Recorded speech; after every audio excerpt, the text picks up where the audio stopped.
축원합니다.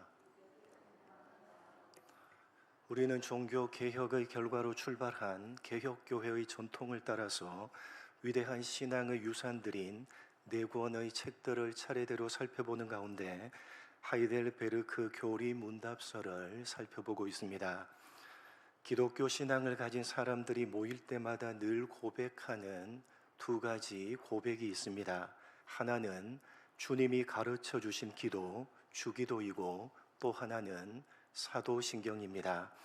이 사도신경은 사도시대 이후에 많은 이단들의 잘못된 가르침으로부터 기독교 신앙을 지켜내기 위해서 또 자라나는 세대들에게 기독교 신앙에 대해서 일목요연하게 가르치기 위해서, 그리고 기독교 신앙에 입문하는 사람들에게 단시간 내에 기독교 신앙이 무엇인지를 분명하게 가르치기 위해서 만든 것입니다. 사도들이 직접 만든 것이라는 의미에서 사도신경이 아니라 후대의 사람들이 사도들의 신앙 고백과 그들이 전하고 가르친 말씀을 근거해서 만든 것이다 라는 의미에서 사도신경이라고 이름을 붙인 것입니다. 우리가 차례대로 살펴보고 있는 전체 129개의 문답으로 되어져 있는 하이델베르크 교리 문답서는 거의 3분의 1에 해당하는 42개의 문항으로 우리가 고백하고 있는 이 사도신경에 대해서 상세하게 설명을 하고 있습니다. 우리말로 번역된 사도신경은 계속되는 문장으로 이어져 있습니다만 라틴어로 기록된 사도신경의 원문은 단락이 명확하게 구분되어져 있습니다. 모두 3개의 단락으로 구분되어져 있는데 첫 번째가 성부 하나님, 두 번째가 성자 하나님, 세 번째가 성령 하나님에 대해서입니다. 오늘 함께 살펴볼 내용은 사도신경의 마지막 세 번째 단락인 성령 하나님에 대한 내용으로 죄를 사하여 주시는 것을 믿습니다 라는 부분입니다. 이러한 죄 사함, 죄를 용서받는 것에 대해서 하이델베르크 교리 문답서 56번 문항은 이렇게 가르치고 있습니다. 56번 문항 제가 묻고 여러분이 답을 하시겠습니다. 묻습니다. 당신은 죄를 용서받는 것에 대해서 무엇을 믿습니까?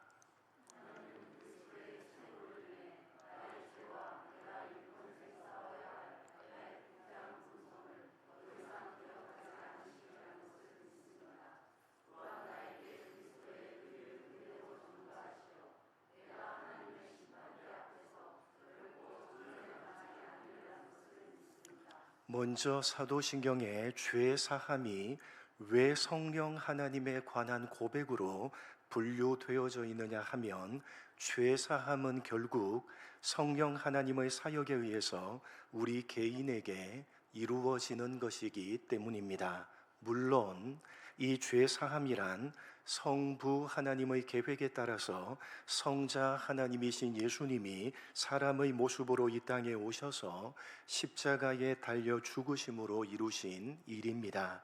그리고 성령 하나님께서 이 죄 사함을 각 사람에게 적용시키시는 것입니다. 이렇게 죄 사함이란 삼위 하나님께서 함께 이루시는 사역이지만 성령 하나님의 적용하심으로 실제적으로 우리 개인에게 이루어지는 것이기 때문에 사도신경에는 성령 하나님에 대한 고백으로 분류시켜 놓은 것입니다. 여러분이 죄 사함이란 기독교 신앙에 있어서 가장 중요한 부분입니다. 생각을 해보시기 바랍니다. 여러분, 기독교인이 된다는 것은 무엇을 의미하는 것입니까? 여러 가지로 다양하게 대답할 수가 있겠지만, 그러나 가장 기본적이고도 가장 중요한 것이 바로 죄 사함입니다. 왜냐하면 죄 사함을 받지 않고서는 그 어떤 신앙적인 행위를 한다고 하더라도 기독교인이라고 할 수가 없기 때문입니다. 그런 의미에서 기독교인이 되었다는 것과 죄 사함을 받았다는 것은 서로 나누어서 생각할 수 없는 것입니다. 여러분, 오늘날 기독교인이 되었다는 외적인 표시로서 교회가 행하는 예식은 무슨 예식입니까? 기독교인이 되었다는 외적인 표시로서 교회가 행하는 예식은 세례 예식입니다. 우리가 잘 아는 대로 이 세례라는 예식은 교회 공동체가 교회의 일원, 즉 기독교인이 되었다는 사실을 교회를 이루고 있는 성도들 앞에서 공적으로 인정하고 공적으로 선포하는 행위입니다. 교회 공동체를 이루고 있는 회중들 앞에서 세례 예식을 행함으로써 교회 공동체가 교회의 일원으로, 즉 기독교인으로 공식적으로 받아들이는 것입니다. 그래서 초대교회 때는 세례를 받았다라는 말은 죄 사함을 받았다라는 말과 같은 의미로 받아들여졌고, 그것은 곧 정식으로 교회 공동체의 회원이 되었다, 즉 기독교인이 되었다는 의미로 받아들여졌습니다. 물론 오늘날은 이 세례라는 예식이 많이 형식화되어진 것이 사실이지만, 그럼에도 여전히 교회에서 행하고 있는 이 세례라는 예식은 죄 사함을 받았다는 것에 대한 외적인 표시로 행하는 것으로, 그러한 사실을 교회 공동체 앞에서 공식적으로 선포함으로 교회의 정식 회원인 기독교인으로 받아들이는 예식입니다. 그렇다면 여러분, 기독교인이 된다는 것, 다시 말해서 죄 사함을 받는다는 것은 구체적으로 무엇을 의미하는 것입니까? 물론 죄 사함을 받는다는 것은 글자 그대로 죄를 용서받는 것을 의미하는 것입니다. 그러나 그것은 너무나도 단순한 이해이고, 우리는 훨씬 더 깊고 분명하게 이해를 해야 하고 명확하게 알아야만 합니다. 그러기 위해서 먼저 우리는 죄가 무엇인지를 다시 한번 확인해 볼 필요가 있습니다. 오늘 본문인 창세기 3장을 보시면 사람이 최초로 죄를 범하는 장면이 기록되어져 있습니다. 특별히 본문 8절과 12절만 읽어보도록 하겠습니다. 먼저 8절입니다. 같이 읽겠습니다. 시작.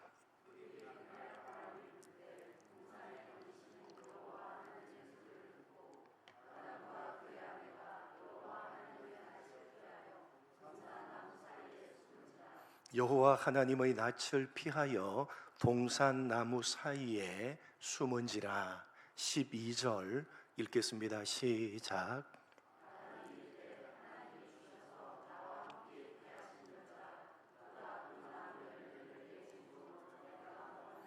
첫사람 아담이 죄를 범하고 타락하자 두 가지 결과가 그에게 주어집니다. 먼저 사람이 하나님을 피해서 숨습니다.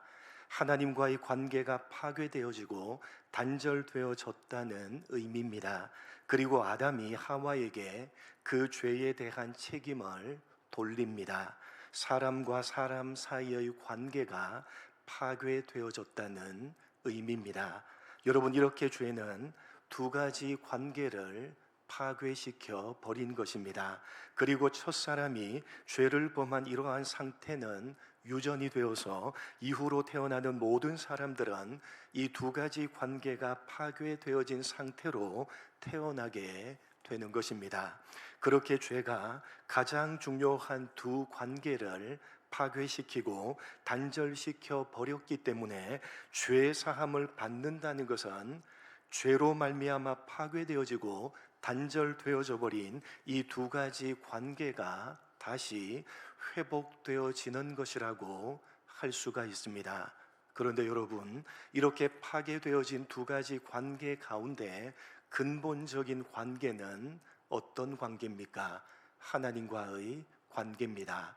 사람과 하나님 사이의 관계가 파괴되어졌기 때문에 파생적으로 나타나게 되는 것이 바로 사람과 사람 사이의 관계가 파괴되어지는 것이기 때문입니다. 그러므로 죄가 파괴시켜버린 가장 근본적인 하나님과의 관계가 회복되어지려면 무슨 문제를 해결해야 되는 겁니까?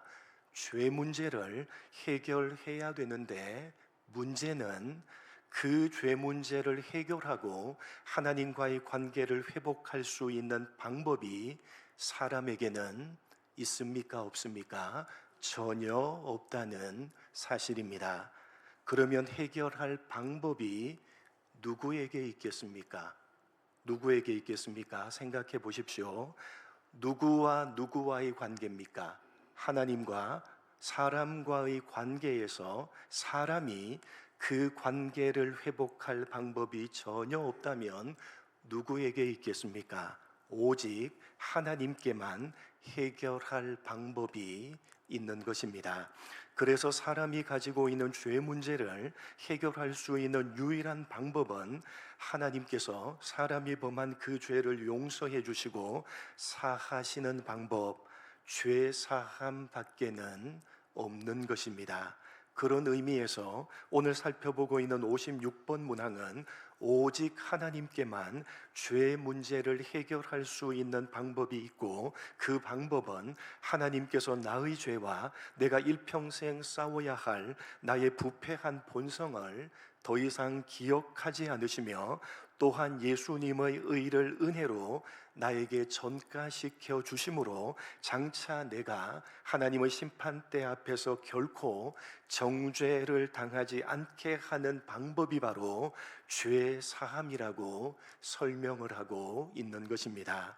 여러분, 성경은 하나님께서 우리의 죄를 용서하사 더 이상 기억조차 하지 않으시고, 또한 예수님의 의를 우리에게 전가시켜서 정죄를 당하지 않게 하는 이 죄사함의 방법 이외에 우리가 가지고 있는 죄 문제를 해결할 수 있는 방법이 전혀 없다고 가르치고 있습니다. 그런데 오늘 56번의 문항의 답변을 잘 보시면 하나님께서 우리의 죄를 그냥 용서해 주신 것이 아니라 어떻게 되어져 있습니까? 답변 한 번 더 띄워 주십시오. 어떻게 되어져 있죠? 그냥 용서해 주신 것이 아니라 어떻게 용서해 주셨다고요? 그리스도의 희생으로 인해. 죄가 없으신 유일한 아들이신 예수님을 우리의 죄를 대신해서 죽이심으로 하나님께서는 우리의 모든 죄, 지금 범하고 있는 죄는 물론이고 우리가 부패한 본성을 가지고 싸우다가 범하게 되는 그 모든 죄를 용서해 주시고 기억조차 하지 않으신다고 되어져 있습니다.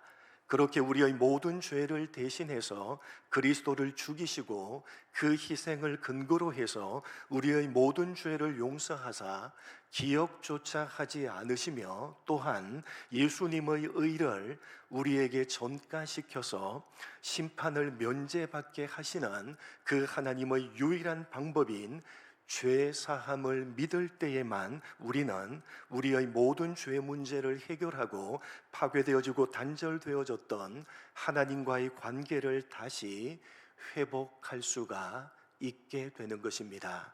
바로 그런 의미를 담아서 우리는 사도신경의 고백인 죄를 사하여 주시는 것을 믿습니다 라고 고백을 하고 있는 것입니다.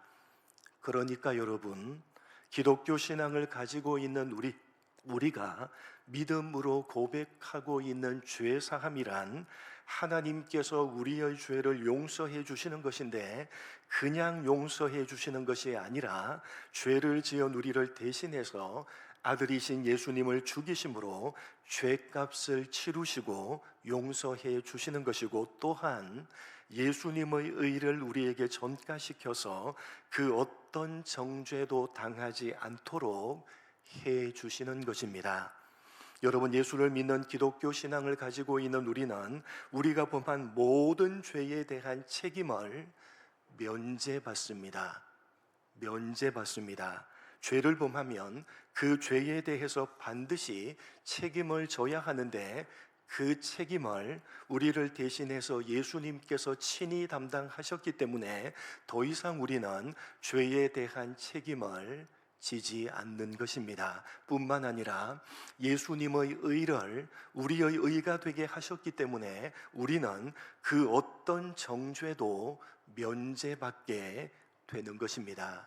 그것이 성경이 가르치고 있고 우리가 고백하고 있는 죄 사함입니다.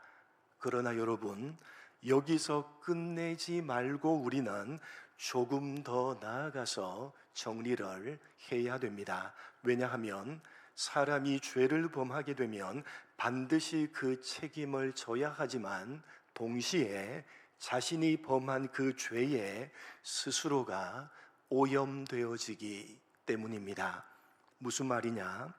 단지 죄에 대한 책임을 면제받는다고 해서 죄 문제가 완전히 해결되는 것은 아니라는 말씀입니다. 왜요? 죄에 대한 책임은 면제를 받았지만 여전히 죄에 오염된 문제는 그대로 남아있기 때문입니다. 그래서 죄 사함, 죄를 용서받는다는 것은 죄에 대한 책임을 면제받는다는 것인데, 더 나아가서 죄에 오염된 것을 깨끗하게 정화시키는 것까지 포함하고 있는 것으로 우리는 정리를 해야 되는 것입니다. 이해를 돕기 위해서 여러분, 누가복음 15장에 나오는 소위 탕자의 비유라고 널리 알려져 있는 기다리시는 아버지의 비유를 한번 생각해 보시기 바랍니다. 둘째 아들이 아버지에게 자신에게 돌아올 몫의 분깃을 달라고 해서 받아 가지고 집을 나가버립니다. 아버지가 아직 생존해 계신데 죽어야 받을 수 있는 유산을 아버지에게 요구한 것입니다. 아버지에게 그런 씻을 수 없는 죄를 범하고 스스로 아버지를 떠남으로써 그 관계가 파괴되어진 것입니다.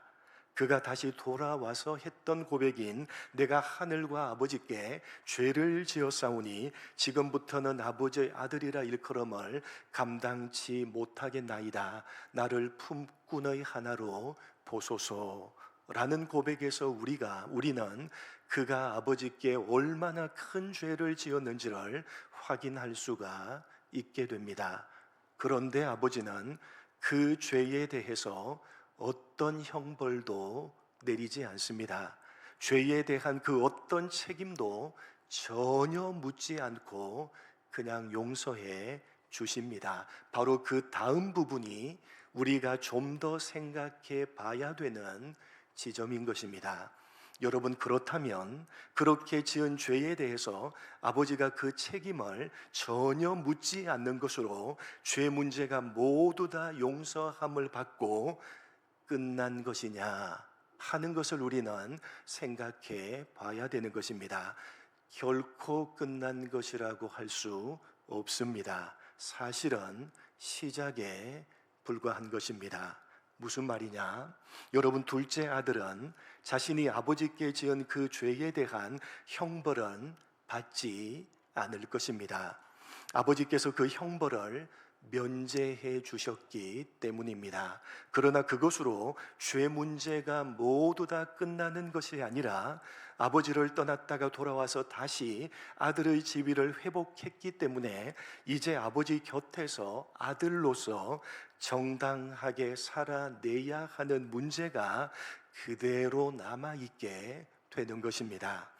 여러분, 한번 나가서 마음대로 살아본 경험이 있기 때문에 그러한 경험이 자꾸만 이 둘째 아들을 유혹할 것입니다. 이미 한번 죄에 오염되어졌기 때문에 계속해서 그 죄가 유혹을 하는 것입니다. 그래서 둘째 아들은 그러한 유혹을 이겨내고 이제 아들로서 살아내야 하는 것입니다. 물론 그 유혹을 이기지 못하고 또 집을 나가버린다 하더라도 아버지는 역시 그 책임을 묻지 않으실 것입니다. 그렇지만 아버지가 책임을 묻지 않으신다고 해서 계속 반복해서 그가 집을 나가버린다면 다만 아버지께서 형벌을 내리지 않는다는 것으로 아들이 아버지와의 관계를 회복한 것이라고는 말할 수가 없을 것입니다.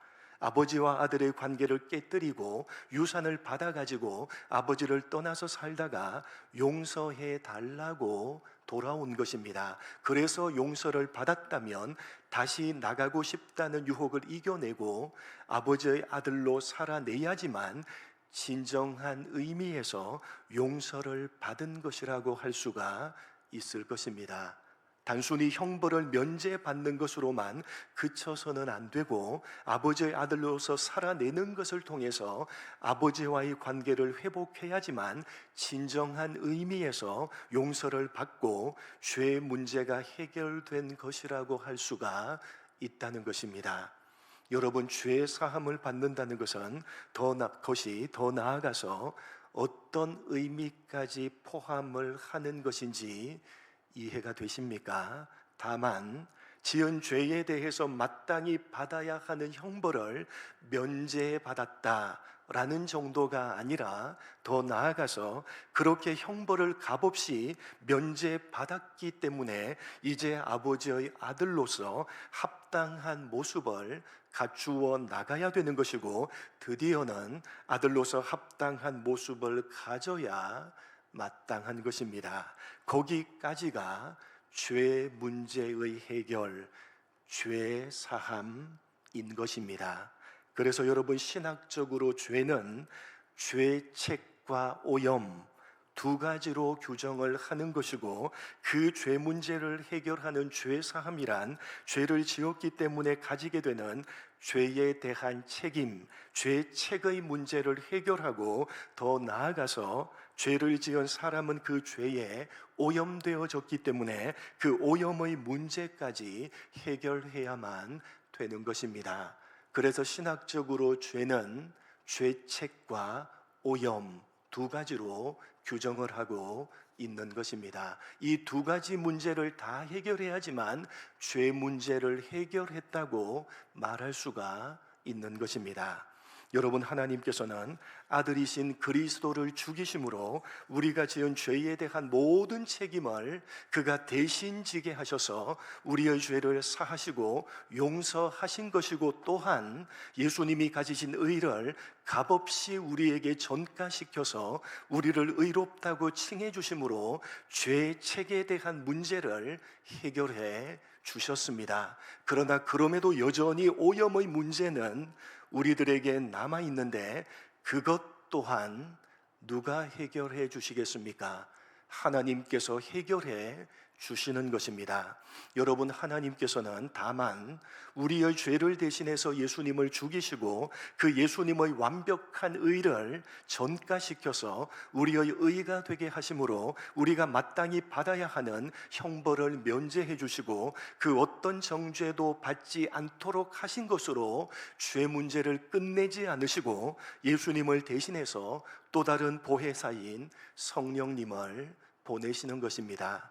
예수님을 대신해서 그 성령 하나님께서 우리 안에 내주하심으로 성화라는 과정을 통해서 여전히 우리에게 남아있는 죄에 대한 오염의 문제를 해결해 가시는 것이고, 드디어 마지막 날의 은혜로 우리의 오염의 문제를 완전히 해결하시고 우리의 죄 사함을 영화로서 완성시키시는 것입니다. 이것이 바로 우리가 사도신경으로 고백하고 있는 바 죄를 사하여 주시는 것을 믿습니다 라는 고백이 가지고 있는 의미인 것입니다. 여러분, 우리 모두는 예수를 구주로 믿음으로 죄에 대한 책임, 죄책의 문제를 완전히 해결함을 받은 사람들입니다. 여러분, 예수를 구주로 믿고 있는 우리 모두는 그 어떤 경우라도 우리가 지은 죄에 대한 책임을 우리가 스스로 지지 않으며 우리가 지은 죄에 대한 그 어떤 형벌도 받지 않습니다. 왜요? 우리의 구주 되시는 예수 그리스도께서 우리를 대신해서 십자가에서 이미 우리가 지은 죄에 대한 모든 형벌을 받으셨기 때문입니다. 우리 구주 예수님 때문에 하나님께서는 우리가 지은 죄는 그 어떤 것도 기억조차 하지 않으시고 예수님이 가지신 그 완벽한 의를 우리들이 가진 의로 여겨 주시는 것입니다. 믿으시기 바랍니다. 믿으시기 바랍니다. 그렇기 때문에 여러분, 우리는 이러한 죄 사함을 그것으로 끝내서는 결코 안 되는 것입니다. 예수를 구주로 믿음으로 우리는 우리가 지은 죄에 대한 모든 형벌을 면제받을 뿐만 아니라 예수님의 완벽한 의를 우리 자신의 의로 여겨주시기 때문에 우리는 여전히 가지고 있는 오염의 문제를 힘써 해결해 가야 마땅한 것입니다.